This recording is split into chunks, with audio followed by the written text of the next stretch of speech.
Welcome back.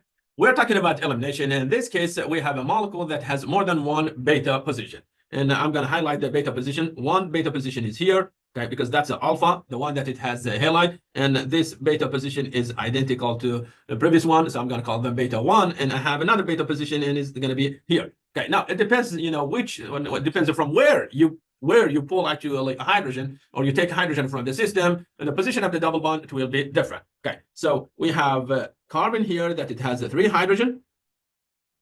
Okay, same thing here. That carbon, it has 3 hydrogen. And here we have 2 hydrogens there. Okay, so we said we're going to call those beta 1. And these two, we're going to call them beta 2. Now, if you remove hydrogen from beta 1, okay, so let's say this is going to be the beta 1. If I remove hydrogen from beta 1, one of the product that I will get, okay, here. So if I remove that red hydrogen, okay, I will get this. I will get double bond between that carbon, okay, and then here I have a methyl. Okay, so I got a double bond, okay, and the double bond started from this carbon. Okay, we remove this H. We share the electron with the alpha carbon and the bromide, and left the system. So plus Br minus 1. Okay, and if we take an electron, hydrogen from beta 2. Okay, if we remove one from beta 2 this time, okay, which one? And one of these hydrogens, the product that we will get, it will be this. Okay, so we have 2 methyl group here. Okay, next we will have a double bond there, and we have an methyl group there. Okay, plus Br minus 2. So technically, I can get 2 different products. One, when the double bond started from first carbon, and then second, the double bond is somehow in the middle of the molecule. The question is, which one of this is more stable? Okay. Thermodynamically, we say the double bond should be between 2 carbons that they have more substituent. If you can form a double bond that has more substituent, that double bond, it will be more stable. And the name for it will be this. So product. Okay, so you got an alkene with more substituent. When I say more substituent, you have 1 methyl group here, 2 methyl group there, and that's a 3rd methyl group. And now if you look to the first product, the first product, which we call it Hoffman.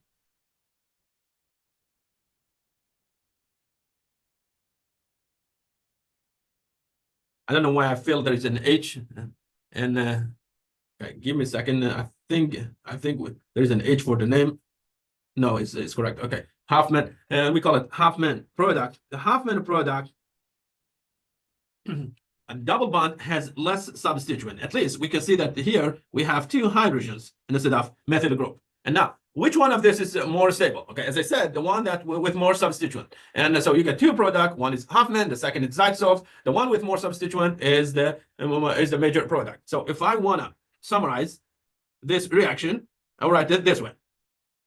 I say, whenever the base, which base? This base, okay? Why that's going to be the base? Because the metal will have a positive charge, so this one will be minus 1. We will get 2 product, okay?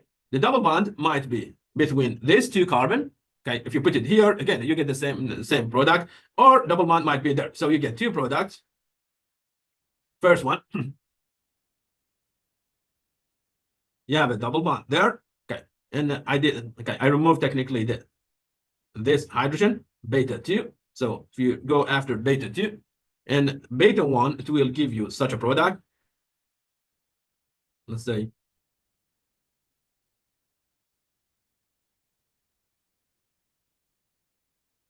in the double bond, it will be here. Okay, highlight the double bond.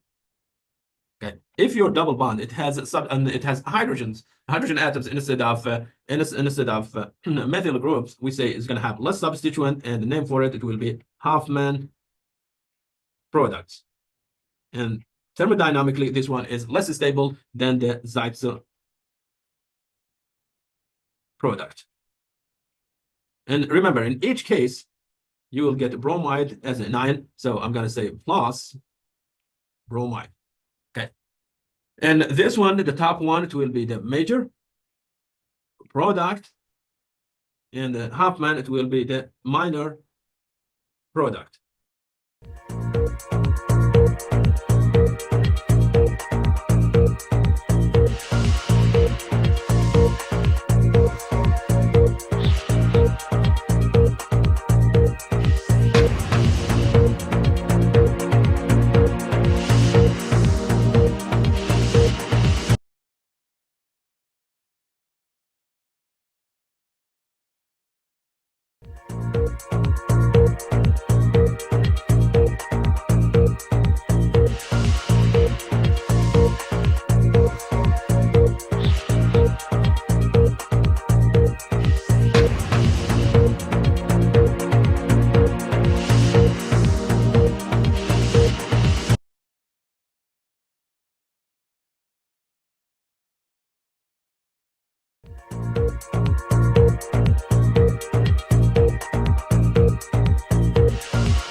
Is there any way to increase the technically concentration or and efficiency of half-man product? The half-man product, they are sensitive to steric effect.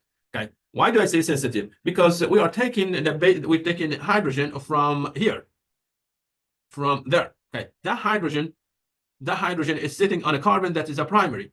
And because it's a primary, it has less, steric effect. Okay, less steric effect. If we take it from there, okay, reaching that carbon is going to be easier. Okay, and so again, let me rephrase my sentence. I don't want to confuse you. I have half-man product and Zaitsev product. Zaitsev product are more stable, and in order to reach those hydrogen to get actually Zaitsev product, you might be facing with a steric effect. Okay, if you increase the steric effect either on the substrate or on the base, somehow you will be pushed to half-man product.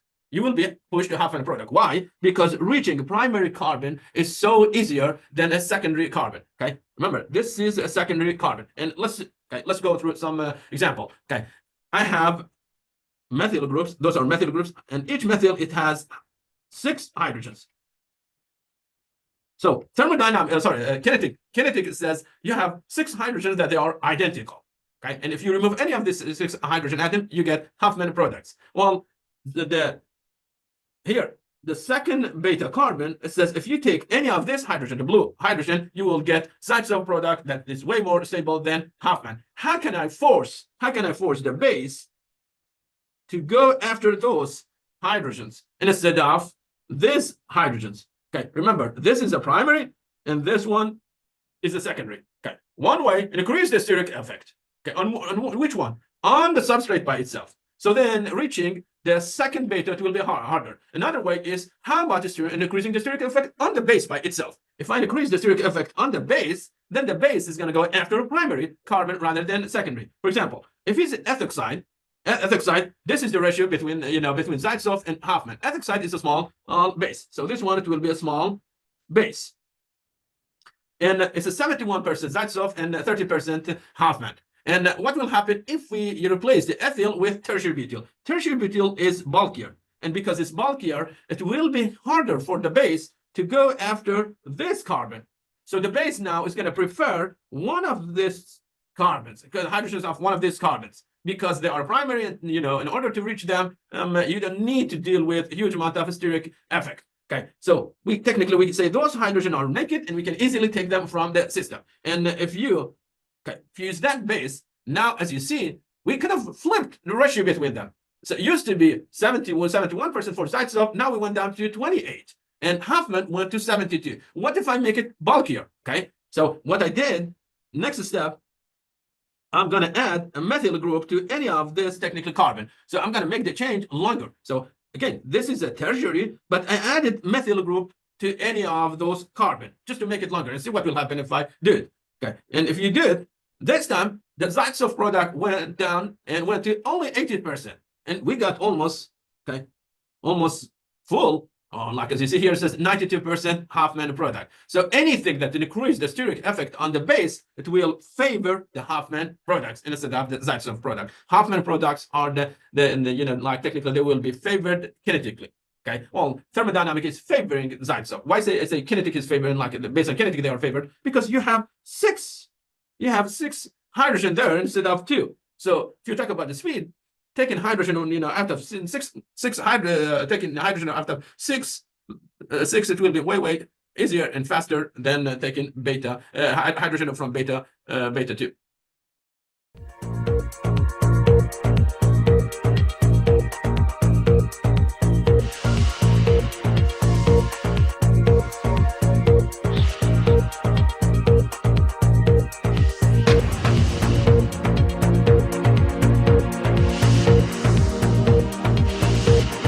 Here we have the three example, and the question is asked specifically go after E2 reactions. Okay. Now, first thing that you need to do, you need to highlight the alpha carbon. This is the alpha carbon, alpha. Next, highlight the beta. And which beta? Okay, I have beta 1 here, and that's going to be beta 2. Okay, I have beta 1 is here, which is equal to this, and the second beta it will be here. Okay, beta 1 is here, is equal to this, and beta 2 it will be there.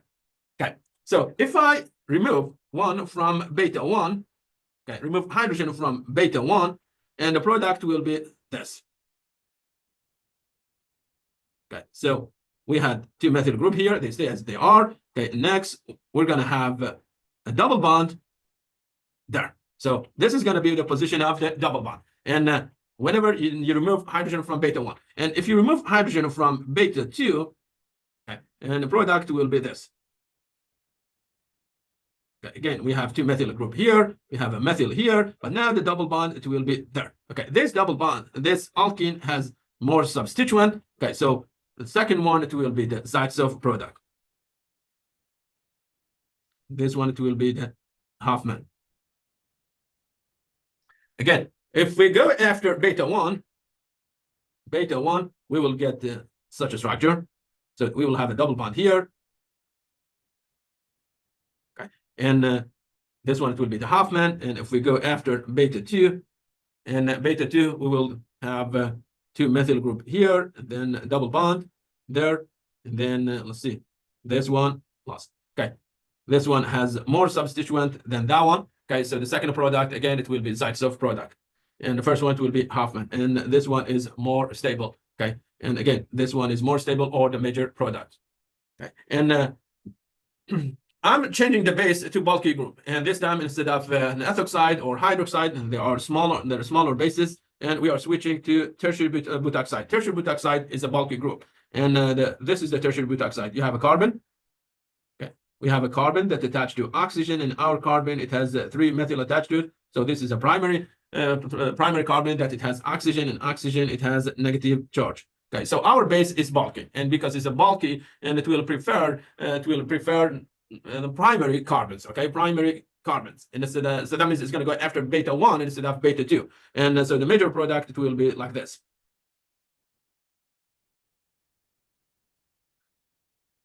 This time I'm going to say this one, it will be the major product, and which is going to be the Hoffman product. And the second one, if we go after beta 2, and we will get this.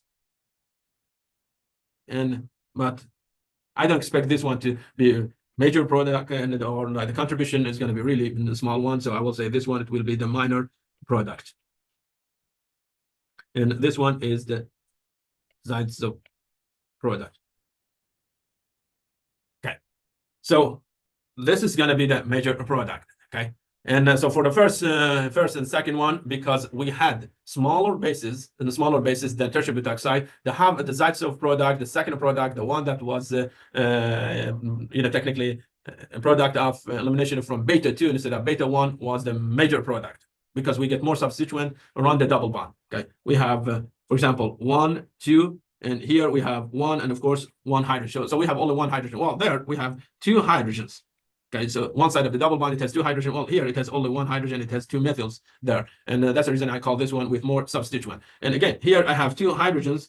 Well, this one, it has only 1 hydrogen down here, and it has 2 methyl groups and ethyl. So this one, it has more substituent. It will be the major product. And this, it has 2 hydrogens versus 1 hydrogen here. And so thermodynamically, the second one should be the major product. But because we use a base that is a bulky group, and that one is going to have huge steric effect. It will favor the Huffman product, the one with less steric effect. And this is going to be end of this lecture, and thank you very much.